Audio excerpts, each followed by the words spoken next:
வெளிப்படையாகவே அழைப்பு இருந்தது, வந்துருங்க, எங்களோட வந்துருங்க, இல்லாட்டி திமுக அவங்கள சும்மா விடாது அப்படின்னு. ஆனாலும் மௌனமாக இருந்தார். பலருமே சொன்னாங்க ஏதோ ஒரு பேரங்கள் போயிருக்கு அப்படிலாம் சொல்லப்பட்டது. ஆனால் மீண்டும் அதே நிலைப்பாட்டில் இன்னும் வலுவாக உறுதியாக அனௌன்ஸ் பண்ணியிருக்கிறாங்க. இது எப்படி புரிஞ்சுக்கிறீங்க? அஃபிஷியலாக நிராகரிச்சிட்டாரா? அவர் தலைமையில் கூட்டணி அப்படின்னு சொன்னதுனால நிராகரிச்சிட்டாருன்னு சொல்றீங்களா? இல்லை, எனக்கு அவரு வெட்டு ஒன்று துண்டு ரெண்டா அது மாரி திரும்பவும் வந்து அந்த கூட்டணிலாம் கிடையாது, நாங்கள் தனியாக தான் போகிறோம், அல்லது வந்து எங்கள் தலைமையில் தான் அமையும் அவர் சொல்லணும்ல. அவர் இப்போ டிவிகேவா டிஎம்கேவான்னு திரும்ப திரும்ப கேட்கறதுனாலேயே அப்புறம் வந்து இன்னொரு கூட்டணி, அந்த கூட்டணி அவர் சேர மாட்டாருன்னு முடிவு பண்ணலாமா, அல்லது வந்து இவர் தலைமையில் அமையுங்கிறதுனால அதை அப்படி சொல்கிறோமா? எப்படி புரிஞ்சுக்கிறீங்க ரகு? அப்போ இதை எப்படி? ஆக்சுவலாக அவர் கூட்டணி வைக்கிறதுக்காக அரசியல் வரலைங்க. அவர் வந்து அவ்வளோ மாதிரி இந்த மாதிரி ஒரு கரிஸ்மா உள்ளவர் வந்து இன்னொரு கூட்டணியில் ஒரு செகண்டரி ரோலுக்காக அவர் வரல. அவர் அரசியலுக்கு வந்தது தான் முதலமைச்சர் ஆகணும்னு சொல்லிட்டு தான். இந்த தேர்தலில் 2026 அது ஒர்க் அவுட் ஆகலைன்னா கூட 2031 அது கை கொள்ளலாங்கிற ஒரு முயற்சி தான் அவர் இறங்குவார். அவருக்கு இருக்கிற ஒரு யூஎஸ்பி வந்து எந்த செக்ஷன்லையும் அவருக்கு ஹேட்டர் கிடையாது. அதை வந்து அவர் ஸ்பாயில் பண்ணிக்க மாட்டார். ஏன்னா பிஜேபியோட கூட்டணி அப்படின்னு வச்சாலே அவருடைய அந்த தனித்துவம் போயிடும். அந்த அவரை வெறுக்கிறதுக்கு ஒரு செக்ஷன் வந்துடும். இப்போ மைனாரிட்டிஸ் இருக்கட்டும், ஏன் வந்து இப்போ கடவுள் நம்பிக்கை உள்ள இந்துக்களே வந்து பிஜேபி வந்து ஒரு வட இந்திய பார்ட்டி, ஹிந்தி பார்ட்டின்னு பார்க்குறவங்க இருக்கிறாங்க, அவங்க பிரிவினை ஏற்படுத்துறவங்கன்னு பார்க்குறவங்க இருக்கிறாங்க. தமிழ்நாட்டுக்கு ஒவ்வாத பார்ட்டி, அதோட நம்ம ஏன் ஒரு தொடர்பு வச்சுக்கணும் அப்படின்னு அவர் டெஃபினட்டாக நினைப்பார். அவருக்கு வந்து இது ஒரு பொலிட்டிக்கல் சூசைட் ஆகிடும் பிஜேபியோட ஒரு அலையன்ஸ் வைக்கிறது. ஏன்னா அவர் எல்லாருக்கும் பொதுவானவராக இருக்கிறாரு. இப்போ வந்து எல்லா செக்ஷனுக்கும் வந்து இப்போ திமுக எதிர்த்தாலும் திமுகவில் கூட அவருக்கு ரசிகர்கள் இருக்கிறாங்க, திமுக குடும்பத்தில் கூட அவருக்கு ரசிகர்கள் இருக்காங்க. ஸோ அதெல்லாம் அவர் ஸ்பாயில் பண்ணிக்க மாட்டாருன்னு நினைக்கிறேன்.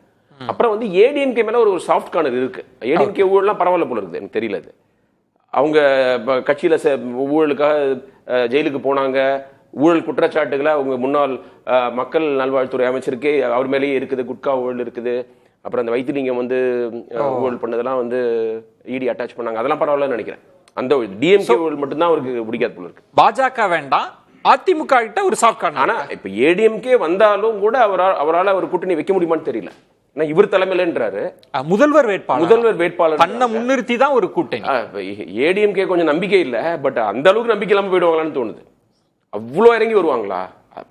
அதுக்கு ஏடிஎம்கே ஒரு தலைவர் ஆக்கிலாமே. இப்ப வந்து நான் தான் முதல்வர் வேட்பாளர்னு சொல்லி ஏடிஎம்கேவோட கூட்டணி வச்சு பாதிக்கு பாதி சீட்டோ. ஏன் திரு ரகு, நீங்க அதிமுக பாஜக அழைப்ப அவர் நிராகரிச்சுட்டாரு, தான் தனிச்சு தான் நிக்க போறார், தன்னுடைய தலைமையில ஒரு அணி கட்ட போறாருன்னு நீங்க அப்படி யோசிக்கலையா? ஒரு அவர் டார்கெட் பண்ணது வந்து விசிகே, காங்கிரஸ், கம்யூனிஸ்ட், இந்த மாதிரி செக்யூலர் பார்ட்டிஸ், டிஎம்கேல கூட்டணியில் இருக்கிற பார்ட்டிஸ். அவங்க வந்தாதான் அவருடைய பிரின்சிபல் எதிரிக்கும் ஒரு பலம் குறையும்.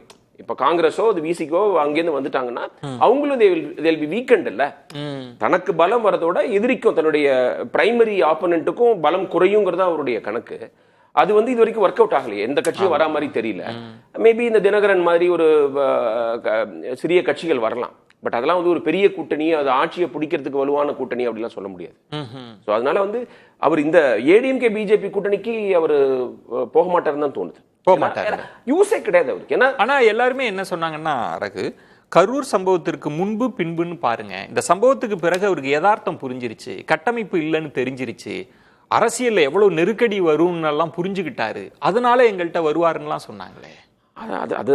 அதை பயன்படுத்தி தான் வந்து பிஜேபி ஏடிஎம்கேக்கும் அவரை வலை விரிச்சாங்க. அது வந்து பாச வலை இல்லை, பாச கயிறுன்னு புரிஞ்சுக்கிட்டாரு அவர். ஏன்னா அங்கே போனால் இவருக்கு அந்த எக்ஸப்ஷனிசம் அடிபட்டு போயிடும், ஒரு தனித்துவம் அடிபட்டு போயிடும். அப்புறம் வந்து அது மட்டும் இல்லை, உங்களுக்கு வந்து ரீஜனல் பார்ட்டிஸ்னு பார்த்தீங்கன்னா ஒரு ஸ்டேட்ல 2 ரீஜனல் பார்ட்டி தாங்க ஸ்பேஸ் இருக்கு இந்தியா முழுவதும். இப்போ ஏடிஎம்கே உயிர்ப்போட இருந்ததுன்னா விஜய்க்கு வந்து வளர்றதுக்கான வாய்ப்பு இல்லை. அதனால தானே வந்து ஈவன் ஒரு நேஷனல் பார்ட்டியாக இருக்கிற பிஜேபி கூட ஏடிஎம்கே தேவைன்னு நினைக்குது அவங்களோட வளர்ச்சிக்கு. நேஷனல் பார்ட்டிக்கே அப்படிங்கிற போது இங்க இன்னொரு ரீஜனல் பார்ட்டிக்கு எங்க ஸ்பேஸ் இருக்கு? இப்போ நீங்க ஆந்திராவில் எடுத்துக்கங்க, இவர் வந்து நான் முதலமைச்சர் ஆகணும்னு வந்தாரு பவன் கல்யாண், பட் அவர் டிடிபியோட அலையன்ஸ் போயிட்டாரு. ஏன்னா அவர் தனியா ஒரு 3 கார்னர் கான்டெஸ்ட்ல அவருக்கு ஒண்ணுமே ஒர்க் அவுட் ஆகல. பவன் கல்யாண சொல்லி தானே ஆசை, அதுதான் இவங்களோட பிளானும் அதுதான். பவன் கல்யாண் மாதிரி இவர் வந்து மேபி ஃபியூச்சர்ல வந்து வேற வழி இல்லாம கட்சியை காப்பாத்துறதுக்கு, கட்சியை நடத்துறதுக்கு இந்த கூட்டணிக்கு அப்படியே கம்பேர் பண்ணலாம். டிடிபி மாதிரி ஒரு strong regional party plus BJP ஒரு எலெக்ஷன்ல அவர் அடிபட்டு அவரே தோத்து போய் கட்சி படுதோல்வி அடைஞ்சு அவங்க கடைசியில வந்து 2024 இந்த கூட்டணிக்கு மெகா கூட்டணிக்கு வந்தாங்க. இப்ப அவங்க பிஜேபி மாதிரியே பேச ஆரம்பிச்சிட்டாங்க. நான் என்ன சொல்றேன், இவர் பிஜேபி பக்கம் போகாம இருக்கிறது ஒரு விதத்துல அவருடைய பாலிடிக்ஸ் வந்து அறவேக்காடா இருந்தா கூட, எந்த ஒரு காத்திரமும் இல்லாத ஒரு பாலிடிக்ஸா இருந்தா கூட, நான் வந்து அந்த பிஜேபியோட வளர்ச்சிக்கு அல்லது பிஜேபியோட என்ட்ரிக்கு ஒரு தடையா இருக்கலாம்ல. அப்படிதான் அவர் நினைக்கிறாரா? அப்படிதான் அவருக்கு வந்து எங்க பெரியாரையும் வந்து இப்ப காமராஜரையும் கொள்கை தலைவர்னு சொல்லிட்டு அவர் வந்து பிஜேபியோட போக முடியுமா? பிஜேபிக்கும் திமுகவுக்கும் மறைமுக உறவு இருக்குங்கிறத தொடர்ந்து வலியுறுத்திட்டு இருந்தவர் இவர் அவங்களோட நேர்முகமா உறவு வச்சுக்க முடியுமா? ஒரு கூட்டணி வச்சுக்க முடியுமா? அவர் எதுக்கு அரசியலுக்கு வரணும்? அதுக்கு திமுகவை இன்னைக்கு ரொம்ப கடுமையா விமர்சிச்சிருக்கிறாங்க. அவருடைய பேச்சையும் பார்க்கிறப்ப நேரடியா முதல்வரை முன்னிறுத்தி சட்ட போராட்டத்தில் நாங்க எந்த அளவுக்கு வெற்றி பெற்றோன்ற துணியில இருந்தது. அப்ப திமுக ஆட்சியை அகற்றணும்னு தாவேக்கா நினைக்கலையா? நினைக்குது. அது வந்து நம்ம தான் ஒரு பிரின்சிபல் ஃபோர்ஸா இருந்து அகற்றணும்னு நினைக்கிறாங்க. அவங்க கூட நம்பலாம் இந்த மாற்றத்துக்கான ஒரு நேரம் வந்துருச்சு. ஏடிஎம்கே உடைய தேய்வு வந்து ரொம்ப டிராமாட்டிக்கா இருக்கும். இந்த எலெக்ஷன் வந்து இப்போ நீங்க சொல்றது ஆதவ அர்ஜுனா பேச்சு, புசி ஆனந்த் பேச்சு எல்லாருமே கிட்டத்தட்ட மினிமம் 25லேருந்து அவங்க சொல்றாங்க, 25 விழுக்காடுலேருந்து சொல்றாங்க எங்களுக்கு செல்வாக்குன்னு. ஸோ அப்படி நம்ப ஒன்னு பாத்துங்க, ஏடிஎம்கேக்கு தான் வந்து 90 சீட்டு 80 சீட்டு வாங்கி வந்து இந்த எலெக்ஷன்ல ரிசல்ட் வந்தா கூட அது தோல்வி. அவங்களுக்கு ஆட்சி வந்தாகணும். ஓகே, இவருக்கு சீட்ஸ் நிறைய கிடைக்காம பெர்சன்டேஜ் வந்தாலும் இவருக்கு வந்து அது வெற்றியா பார்ப்பாங்க. ஏன்னா வந்து அதுக்கு வர தேர்தலில் நம்மளுக்கு கூட்டணி எல்லாம் இங்க வந்துருவாங்க. அதனால நம்ம தான் மெயின் ஃபோர்ஸ்னு. அப்புறம் நீங்க சட்ட போராட்டத்தில் பத்தி பேசினார்ல விஜய், நான் நேரு சொல்றேன், அவர் சட்ட போராட்டத்தில் ஜெயிக்கட்டும், அவருக்கு சாதகமாக தீர்ப்பு வரட்டும், சதி திட்டமே கூட ஆகட்டும். ஆனா அவர் வந்து மனப்பூர்வமா பப்ளிக்கா அதற்கு ஒரு வருத்தம் தெரிவிக்கணும். தமிழ்நாட்டு மக்களுக்கே ஒரு ட்ராமா இருக்குது. அதுக்கு வந்து ஒரு பொறுப்பு துறப்பு வந்து சரியே கிடையாது. நீங்க எப்ப பாரு திமுக குறை சொல்லிட்டு நம்ம தப்பிச்சலாம் நினைக்க கூடாது. உண்மையிலேயே அவர் வந்து ஓனப் பண்ணணும். நான் வந்து டயத்துக்கு வந்திருக்கணும், என்னுடைய ரசிகர்கள் டிசிப்ளினா இருந்திருக்கணும் அப்படிங்கிற அந்த ஒரு மனிதாபிமானத்தோட ஒரு பப்ளிக்கா பிரைவேட்டா அவங்கள்ட்ட மன்னிப்பு கேட்டாரு.